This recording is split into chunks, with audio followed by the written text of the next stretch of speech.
Salut à tous, bienvenue. Il s'appelle Greg Mimouni. Sa société, c'est Mashkenta. Vous ne le connaissez peut-être pas encore. Et pourtant, c'est parti. On va parler du crédit immobilier, mais pas que. Coup de pouce, découvrez le savoir-faire et les idées des entrepreneurs au Lim.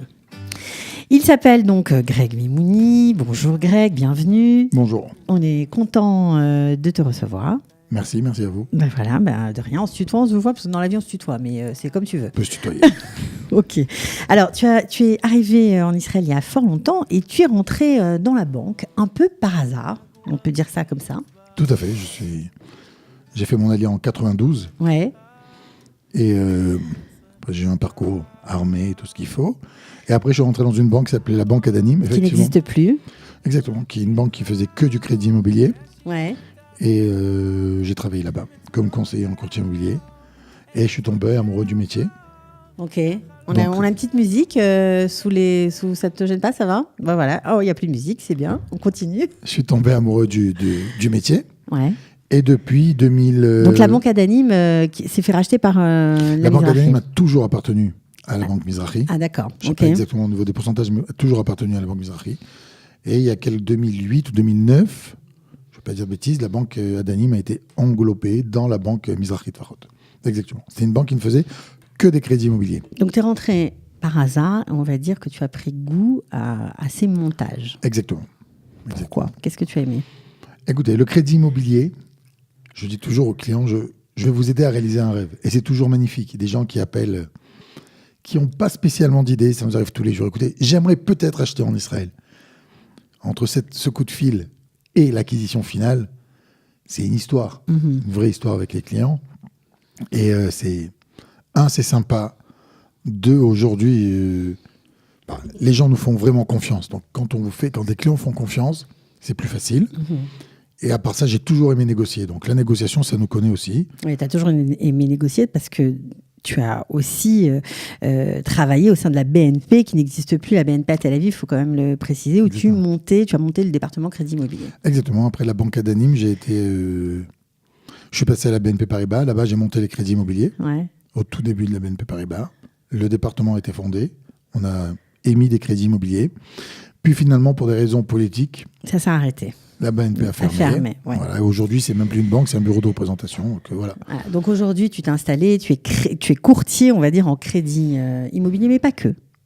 Exactement. On est courtier en crédit immobilier, mais on fait tout ce qui est lié au crédit. Quelqu'un veut un crédit pour monter un business, un restaurant, acheter des bureaux, acheter des terrains, acheter des supermarchés. Et tu fais aussi du rachat de crédit. Et bien sûr, on fait tout ce qui est lié au rachat de crédit, de façon générale, au rachat de crédit, regroupement de crédit. Tout ce qui est lié au prêt, on fait. D'accord. Alors, tu parlais tout à l'heure de clients basés à l'étranger. J'imagine que ton activité est plus large que ça. Ce n'est pas seulement pour ceux qui ne vivent pas en Israël, mais aussi pour les Israéliens qui ont besoin de racheter des crédits. D'ailleurs, j'aimerais te poser la question, quel est le profil de tes clients? Le profil de nos clients est simple. Toute personne qui désire avoir un crédit. C'est ça, nos clients. Et, d'accord, mais en général, ce sont plutôt des Israéliens, des touristes. Aujourd'hui, si on devait faire un pourcentage, je suis moitié-moitié entre les Israéliens et les étrangers, clairement. Les Israéliens de souche qu'on connaît, qui habitent dans leur ville, qui ont leur banque, aujourd'hui nous sollicitent, puisque notre démarche est simple. On dit aux clients, vous avez un accord de crédit, vous avez un crédit, pas de problème. Gardez-le, je vais vous amener mieux. Si je vous amène une offre qui ne vous va pas, vous ne nous rémunérez pas. Et en fait, les gens accrochent à ça. On est toujours sûr de nous. On a un vrai travail de négociation qui est fait tous les jours. À l'heure où je vous parle, j'ai des gens en banque qui sont en train de négocier les taux pour des clients. Donc, les gens le font. Ils disent, moi, j'ai rien à perdre. Je t'amène mon offre. Ouais, et c'est ça qui est intéressant parce que tu es francophone, donc on pourrait croire que tes clients sont exclusivement francophones. Or, ce n'est pas le cas. Non, on a bien sûr un département pour les Américains. Ouais. On a des gens qui ramènent des clients américains. Nous avons des commerciaux français et israéliens. On travaille de partout puisque les banques sont toujours les mêmes banques. En fait, nos grossistes ne changent pas. J'ai mes banques. Je peux travailler avec n'importe quelle personne qui a un crédit. C'est vraiment pas important. Donc, je parle hébreu, français, pas mal. Et pour les Américains, on a quelqu'un qui fait ça aussi. Ok. Alors, pour les gens qui nous écoutent, peut-être qui ont un crédit ou qui ont envie de prendre un crédit, pourquoi ils iraient vers un courtier alors qu'ils parlent hébreu et qu'ils peuvent se débrouiller tout seuls? Est-ce qu'ils vont à coup sûr obtenir de meilleurs taux en passant par toi? La réponse, elle est simple. S'ils n'ont pas de meilleur taux en passant par nous, ils ne nous payent pas. Déjà, on peut leur enlever ce souci-là de la tête. Donc, ça veut dire que le service, a priori, est gratuit. On tape à ta porte, on te présente le dossier et tu fais ta recherche en amont. Tout ce travail n'est pas rémunéré. Exactement. Tu reviens vers le client, tu dis voilà, vous avez obtenu tant avec cette banque et nous, on a obtenu tant pour vous. Exactement. On a obtenu tant et tant et tant et tant, puisqu'on démarche toutes les banques. Et on va vers le client en lui disant voilà, notre meilleure offre, c'est celle-là. Alors, comment ça se passe après? Si, par exemple, le client décide, de prendre une de vos propositions, comment il vous rémunère? Il nous rémunère par rapport à un contrat qui est établi d'avance. C'est-à-dire que moi, si que je lui arrange et qu'il gagne beaucoup d'argent en passant par nous, un petit peu d'argent, la rémunération, c'est la même. Mon intérêt, c'est que le client gagne le plus d'argent. On n'a pas une rémunération due au gain. Alors, mais comment elle se fait, la rémunération? C'est un pourcentage sur le crédit? Un pourcentage fixé du montant du crédit, exactement. Un pourcentage fixé du montant du crédit entre quoi et quoi? À peu près, en fonction? Ah, nos honoraires? Oui. Ok, c'est 1,5% du montant du crédit hors taxe. Du total? Ouais. D'accord, ok. Mais malgré ça, le client est gagnant. Je vais essayer de préciser quelque chose. Quand on dit 1,5%, c'est one shot. Ça veut dire que nous, si on fait économiser au client ne serait-ce que 0,7, 0,8, sur 1 an ou 2 ans, il a déjà économisé tous nos services. Quand on parle de crédit de 15 ans, de 20 ans, de 30 ans, et ça nous arrive à part ça de rentrer, de montrer à nos clients que nos honoraires valent déjà le coup dans la première année. Il n'y a absolument aucun problème avec ça. Nous, on est imbattable sur les taux. Moi, je dis tout le temps à mes clients, moi, je suis un marchand de tapis. J'ai une offre, je vais ailleurs. Je fais un tour, 2 tours, 3 tours, jusqu'à ce qu'on ait les offres. On est tous les jours en banque. Quand je vous dis tous les jours en banque, il y a que les gens qui travaillent avec moi qui comprennent ce que ça veut dire. Alors oui, c'est ça qui est intéressant parce que on ne connaît pas bien les réglementations autour du métier de courtier et pourtant il y en a et les banques ne font pas rentrer, j'imagine, n'importe qui parce qu'il faut aller à la banque. Quand on dit je suis tous les jours à la banque, vous n'êtes pas employé de la banque, donc on se demande un peu comment ça fonctionne. Est-ce que tu peux nous éclairer sur ce plan? En fait, le métier de courtier en crédit immobilier, c'est un nouveau métier, ça n'a jamais été régulé. Il y a de ça 3-4 ans, les banques ont dit stop. Et les banques ont même demandé à un moment donné, ont arrêté de travailler avec les courtiers en crédit immobilier. C'est passé par la Banque d'Israël, il y a une régulation. Aujourd'hui, pour déposer des dossiers dans une banque, il faut être validé comme courtier. Notre société est validée en tant que courtier dans toutes les banques. Alors, validé comme courtier, ça veut dire quoi? Passer un examen, un entretien, montrer patte blanche? Alors, je sais pas exactement pour les nouveaux, ce que ça veut dire, mais nous, moi, je sors de 2 banques et mon nom, j'ai aucun problème avec. Mais en tant que banquier, c'était plus facile pour vous? Ils nous demandent des recommandations, on leur donne les recommandations des gens aussi qui ont travaillé dans les banques. Donc, c'est comme ça qu'après, c'était assez facile. Et après, avec le temps, vous avez de temps en temps dans des banques de nouveaux entretiens pour savoir ce que vous attendez d'eux, voilà. D'accord. Et selon votre activité, votre chiffre d'affaires, les banques, aujourd'hui, il n'y a plus de questions sur Mashkenta. Il n'y a jamais eu de questions, mais il n'y a absolument aucune question sur Mashkenta. Ok, alors on comprend qu'il faut quand même une certaine expérience pour entrer en tant que courtier à la banque. Ça rassure aussi les gens, quoi, parce qu'on peut mettre un panneau et dire voilà, je suis courtier en crédit. Exactement. Et donc au moins, c'était important de poser la question. Alors, qu'est-ce qui est, on va dire, plus facile à faire, le rachat de crédit ou l'obtention d'un nouveau crédit? Il n'y a pas de loi. Ça peut être les deux. Ça dépend du montant, ça dépend de la qualité du client, ça dépend des fois de la qualité du bien. Parce que des fois, dans le rachat de crédit, vous saurez que des fois, on ne peut pas racheter le crédit selon. Les inscriptions juridiques en Israël, on avance doucement, mais c'est compliqué parfois. Donc, il n'y a pas de plus facile. Nous, c'est de la négociation. On reçoit le dossier, on va parler aux banques pour renégocier. Alors, votre argument, c'est quoi? C'est le volume de dossiers, c'est ça? Déjà, clairement, c'est le volume de dossiers. Les banques savent aujourd'hui que si on n'a pas les taux qu'on désire, on ne va pas le faire. On ne va pas le faire, le crédit. C'est clair, net et précis. Je vous ai raconté hors antenne qu'aujourd'hui, on a des banques qui nous demandent à quel taux on est prêt à ce que le dossier reste à la banque. Quand on a ça, on sait qu'on est dans une relation de confiance, que les banques comptent sur votre réflexion, sur votre expérience. Et voilà, on en est à ce stade-là aujourd'hui. Je vous le dis, quand je vous dis que je suis toute la journée en banque, je vais toute la journée en banque. Ça veut dire, aujourd'hui, par exemple, pour venir vous voir, je suis pas allé en banque, mais depuis 7h30 du matin, les mails sont partis, les WhatsApp sont partis. Là, sûrement, ça arrive. On y travaille, pour faire avancer les dossiers. Ok. Alors, on sait que c'est de plus en plus compliqué d'obtenir un crédit aujourd'hui. Il faut vraiment, d'abord au niveau de l'apport personnel, qui est de plus en plus important, au niveau des conditions que les banques demandent. Est-ce que là aussi, vous pouvez un peu infléchir les banquiers? Écoutez, je ne peux pas changer les lois. Non. Mais non. C'est-à-dire, ça, on a compris, mais disons être.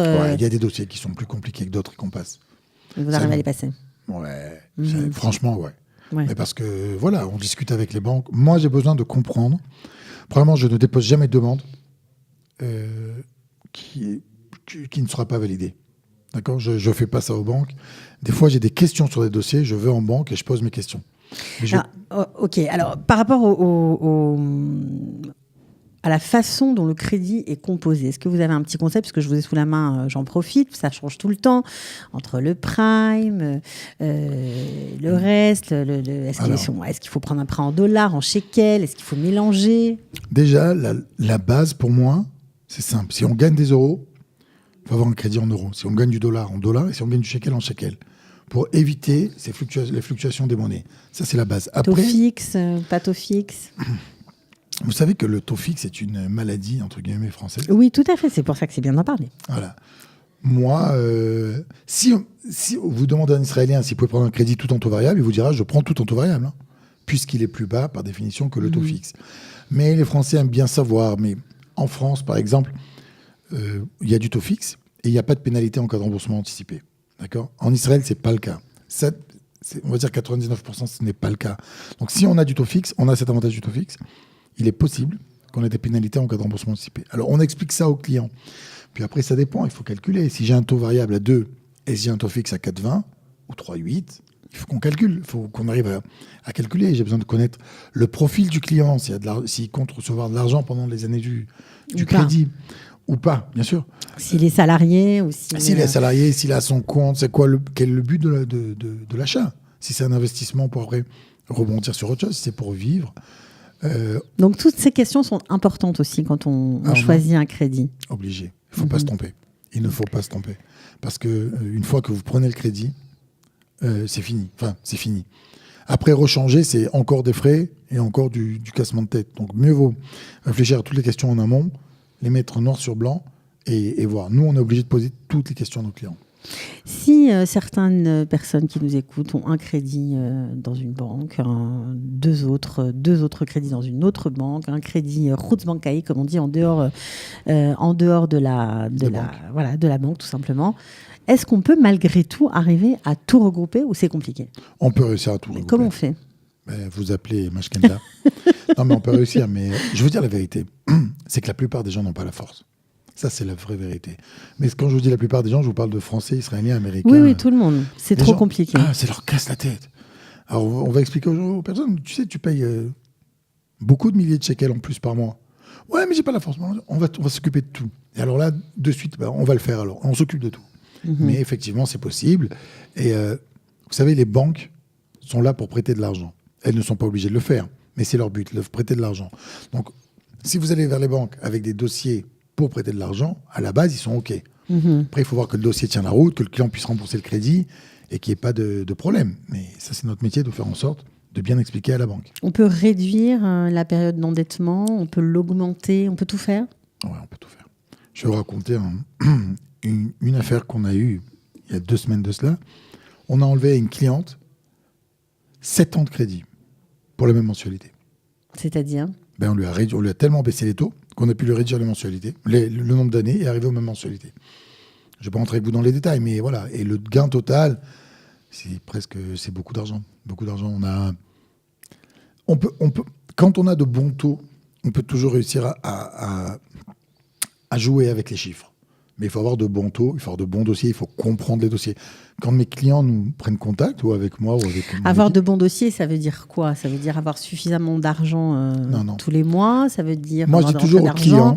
Ça veut dire ne pas avoir de chèques rejetés? Ça veut dire ne pas avoir de crédits qui reviennent? Alors, ça veut dire quoi? Je vais vous expliquer. Dès qu'il y a des incidents bancaires, c'est plus compliqué. Parce qu'en Israël, on n'aime pas les incidents bancaires. Mais moi, je suis là pour expliquer aux banques. J'ai compris, on n'aime pas les incidents bancaires. Mais la personne a eu un incident bancaire. Viens, je t'explique pourquoi il a eu un incident bancaire. Parce que j'ai une chose que je dis toujours à mes clients. Les seuls qui savent si vous pouvez payer votre crédit, c'est pas la banque, c'est vous. Vous savez si vous pouvez. Vous connaissez vos revenus. Vous connaissez votre façon de vous gérer. La banque ne vérifie pas comment vous gérez. Combien vous êtes, combien de fois par an vous allez en vacances, combien de fois par an vous allez au resto, combien vous faites pas attention à l'argent, vous faites attention à l'argent. Ça, c'est la première chose. Je dis toujours aux clients, et personne ne va avoir de chèque impayé ni d'incident bancaire. Personne. Ça peut arriver, c'est la vie. Bon, on vient et on explique. Ça nous est déjà arrivé d'avoir des dossiers avec des chèques impayés. Il faut expliquer. Nous, on parle avec les banquiers. Je suis pas, vous savez, les banquiers avec qui on travaille, de toutes les banques, c'est des gens avec qui on a de vrais rapports. Et si je pense que le client, monsieur Dupont, ne peut pas avoir de crédit, je ne vais pas l'amener en banque. Mais si je pense que oui, il a eu un incident bancaire, 2 incidents bancaires, mais je comprends ce qu'il me dit. La vie, elle fait que, vous savez... il y a des changements de situation personnelle. Exactement. Vous savez, il y a des gens qui passent au chômage, il y a des gens qui ont des décès dans la famille, il y a des gens qui divorcent, il y a des gens qui... Leur activité n'a pas marché et rien n'est fait exprès. Donc, il faut expliquer. Parfois, ça marche malgré tout. Oui, bien sûr. Ça marche tout le temps avec vous, c'est génial. Avec toi. Mais, vous savez, quelqu'un qui donne des chèques, en sachant que les chèques vont être impayés, il ne viendra pas me voir. Les personnes qui vont me voir, c'est Greg, regarde, on a eu un problème, voilà la situation. Est-ce que tu penses qu'on peut y arriver? On essaye. Si nous, on n'a pas réussi à avoir l'accord, il n'arrivera pas. Mais ça, je vous dis la vérité, ça ne m'arrive qu'à si je crois au dossier, le dossier passera. Vous faites une analyse... Vous savez, je ne suis pas seul à travailler. Oui, j'imagine, vous avez une équipe. Une équipe. Et les personnes avec qui on travaille sont des gens qui sont là pour donner du conseil. On est plus des conseillers. Alors, bien entendu qu'il y a une rémunération et qu'il y a de l'argent en jeu. Mais je vais vraiment conseiller mon client parce que je sais qu'un client satisfait va emmener un autre client. Et puis, en plus, je n'ai pas envie de rentrer quelqu'un dans une galère. Ça m'est déjà arrivé de conseiller à des clients. De ne pas prendre de crédit, de ne pas faire l'affaire. Tu es trop borderline. Attends. Et voilà, et des fois on nous écoute, des fois on ne nous écoute pas. Mais vous conseillez aussi en amont, c'est ça qui est aussi sympathique avec votre équipe. Alors, Mashkenta, on peut trouver Mashkenta sur Internet, évidemment. Le site, c'est www.mashkenta avec un S, mashkenta.com. Il y a une page Facebook aussi, j'imagine. Bien sûr, Mashkenta Israël. Aussi, pareil. Donc, vous répondez ? Ah, bien sûr. Là où on parle, il y a quelqu'un qui est sur Facebook. D'accord. Tous les jours, on a une personne qui est responsable Facebook aujourd'hui. Et qui s'occupe de répondre aux questions, de renseigner, de rediriger. En fait, les réseaux sociaux sont devenus... incontournables. Voilà. Donc, il faut juste, à un moment donné, l'accepter, le comprendre et jouer le jeu des réseaux sociaux. Ok, alors on vous dit merci. Enfin, on te dit merci d'être venu. Vous voyez tutoyer toute l'interview, c'est pas grave. Merci à toi. De rien. On te trouve uniquement sur Internet. Il y a un bureau aujourd'hui, il n'y a pas de bureau. Comment ça se passe? Alors, je vais vous expliquer. Nous avons des commerciaux dans tout le pays. D'accord. Moi, personnellement, s'il faut venir au rendez-vous, je viens au rendez-vous. Notre siège principal est à Ra'anana. D'accord. Là, nous sommes sur le point d'ouvrir encore 1 ou 2 agences, d'accord. Mais nous avons quelqu'un à Jérusalem, nous avons quelqu'un à Tel Aviv, à Ashdod, à Ashkelon. Donc, on prend contact par Internet en fonction. Et après, on prend rendez-vous avec un des commerciaux de... D'accord. Exactement. Ok. Merci beaucoup, Greg. Merci à toi. À bientôt. Merci. Coup de pouce, découvrez le savoir-faire et les idées des entrepreneurs Olim. Coup de pouce, découvrez le savoir-faire et les idées des entrepreneurs Olim.